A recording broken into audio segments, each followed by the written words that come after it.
our neighborhood.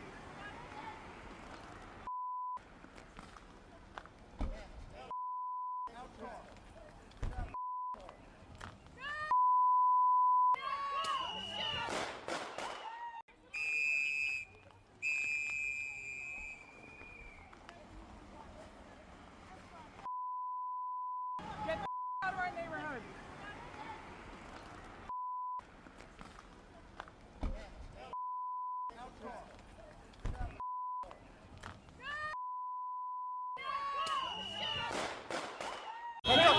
Can I go check a pulse? No! Back up! Now! I'm a physician! I don't listen, care. we understand. We got EMS coming, and I get it. Just give us a second. We have medics on scene. We have our own medics. Where are they? Where are they? How can I relax? You just killed my neighbor. You caught butter in the face. You killed my neighbor. How do you show up to work every day? How the do you do this every day? You're killing my neighbors. You're stealing my neighbors. What the man? Can I go check a pulse? No! Back up! Now! I'm a physician! I don't listen, care. we understand. We got EMS coming, and I get it. Just give us a second. We have medics on scene. We have our own medics. Where are they? Where are they? How can I relax? You just killed my neighbor. You caught butter in the face.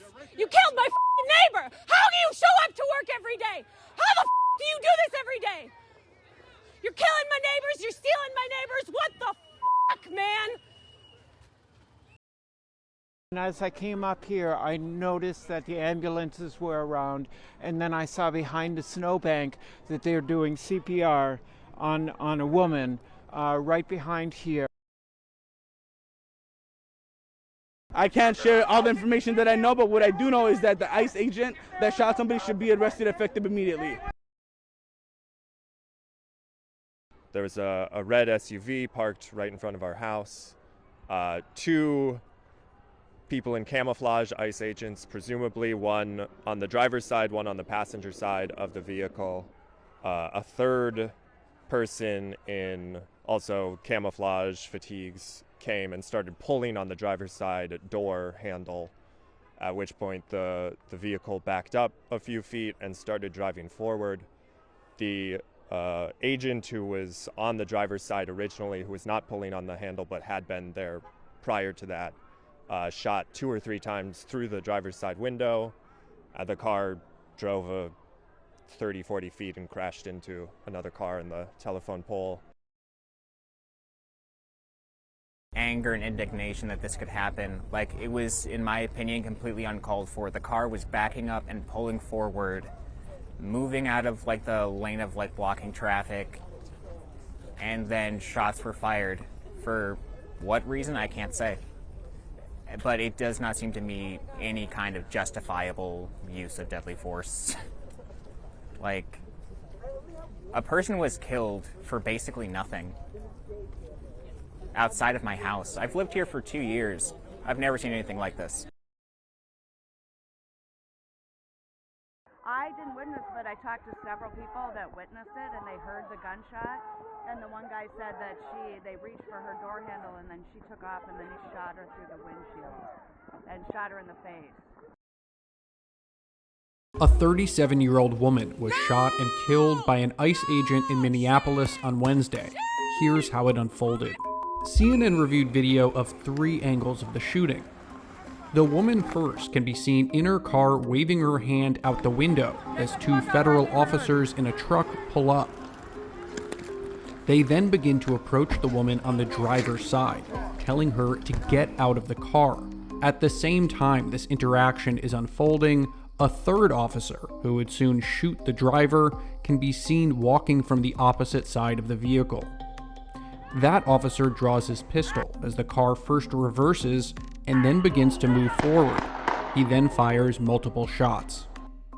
Another angle seems to show the car making contact with the officer before he fired his gun. The car then accelerates and crashes into a nearby parked car.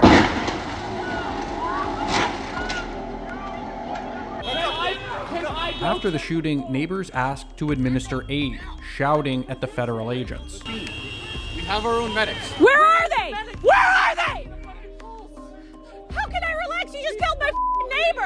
This morning we learned that an ICE officer shot and killed someone in Minneapolis. My deepest condolences to the family, to the loved ones who had to learn about this tragic event on national television. We have been warning for weeks that the Trump administration's dangerous, sensationalized operations are a threat to our public safety, that someone was going to get hurt. Just yesterday, I said exactly that. What we're seeing is the consequences of governance designed to generate fear, headlines, and conflict. It's governing by reality TV, and today that recklessness cost someone their life. I've reached out to Secretary of Homeland Security Kristi Noem, and I'm waiting to hear back. Let me be clear, Donald Trump and his administration may not care much about Minnesota. That's been pretty evident, but we love this state. We won't let them tear us apart. We'll not turn against each other. To Minnesotans, I say this: I feel your anger. I'm angry. They want a show. We can't give it to them. We cannot. If you protest and express your First Amendment rights, please do so peacefully, as you always do. We can't give them what they want. The hearts and minds of the people in this state are on our side. To Americans, I ask you this: please stand with Minneapolis. To Minnesotans, know that our administration is going to stop at nothing to seek accountability and justice. The State Bureau of Criminal Apprehension are working on the investigation. We have activated the State Emergency Operations Center.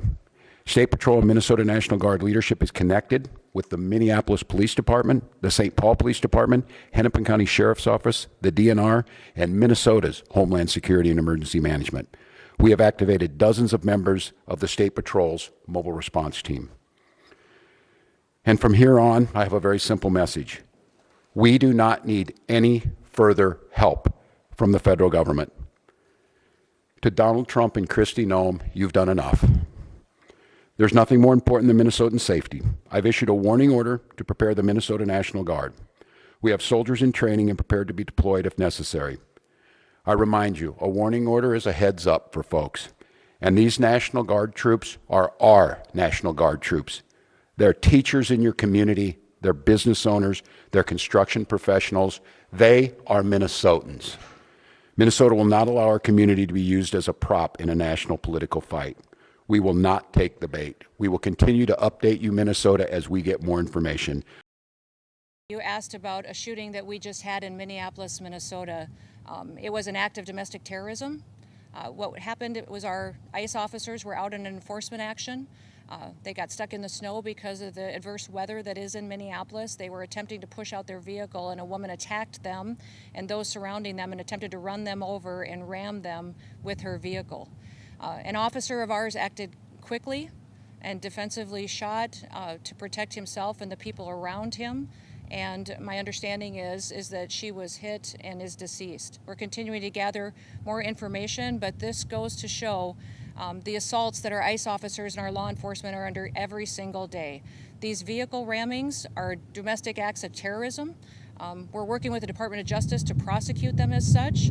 We will continue to protect our ICE officers and in cooperation with other law enforcement agencies as well. I saw the disturbing video. Obviously, it's a serious situation. There's going to be a full investigation, as we all know and expect. Look, it appears to us, I guess, anybody who sees the video from certain angles, that the driver of the vehicle weaponized that vehicle against law enforcement officers and against bystanders. It was a dangerous situation. People make snap judgments in those situations, and it's a really sad outcome. Look, I do think that it's right. I think, I guess maybe it was Homeland or someone put out a statement that this clearly appears to be the result of this just months-long rhetoric against law enforcement and people encouraging that kind of violence. And so we call upon all the citizens of Minneapolis to be calm. We don't want anyone to be hurt. We need law enforcement to be able to do their jobs, and it's a terrible situation. But we await. So you don't think there's any chance the officer did anything wrong? You don't think the officer did anything wrong? I don't know. I wasn't there, and neither were you. And it's wrong for people to jump to these conclusions without a full investigation. You have to find out the facts on the ground, and I think that will happen. Have you watched the video yourself? Should ICE get out? Should ICE leave Minneapolis?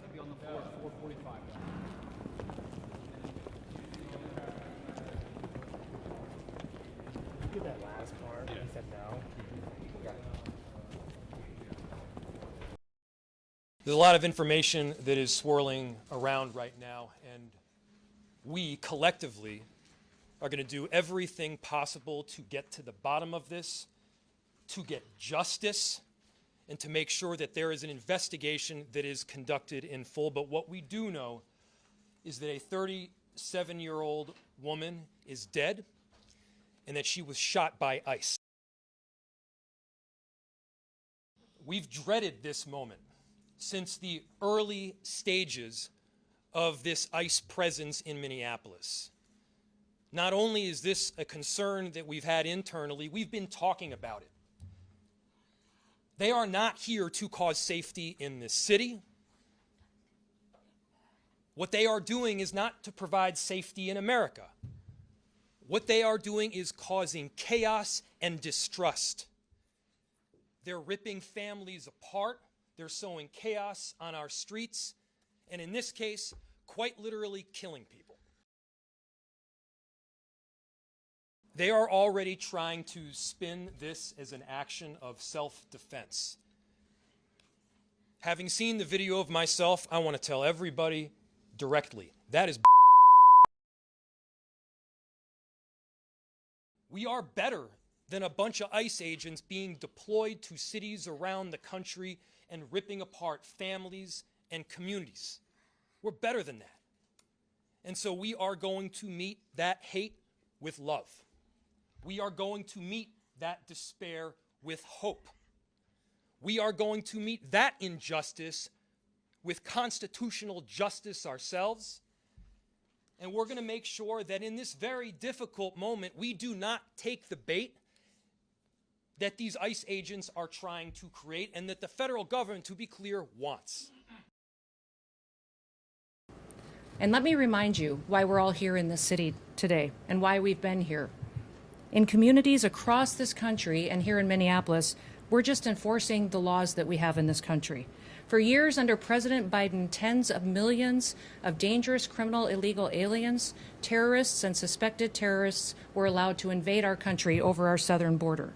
They were allowed to steal, to defraud, and to perpetuate violence against American citizens.